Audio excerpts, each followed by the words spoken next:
novos poderes, agora um aracnídeo. Fui transformado por uma aranha mordido. Eu só queria saber a razão ou motivo de tudo isso estar acontecendo comigo. Eu não queria te perder, eu não me sinto bem. Eu sinto falta de você, volta-te o bem. Porque eu fui tão egoísta, isso não teria acontecido. Se eu não agisse assim, você não teria morrido.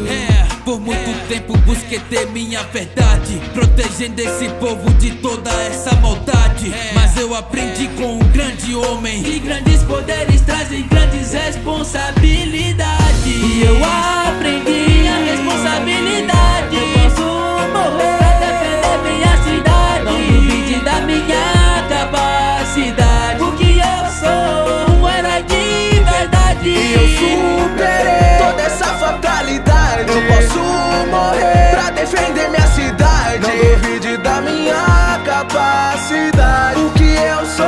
Eu queria voltar no tempo pra reviver momentos com quem se foi e nunca vão voltar.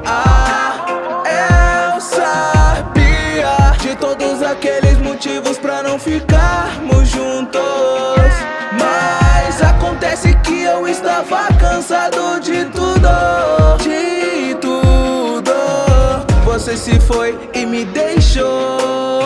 Você se foi e não voltou, mas eu não posso fraquejar, sempre foi assim. Eu sei que essa cidade precisa de mim. E eu superei toda essa fatalidade. Eu posso morrer pra defender minha cidade. Não duvide da minha capacidade, porque eu sou um herói de verdade. E agora eu sei o que ter maturidade. Eu posso morrer pra defender minha cidade. Não duvide da minha capacidade, porque eu sou um herói de verdade. Preciso amadurecer.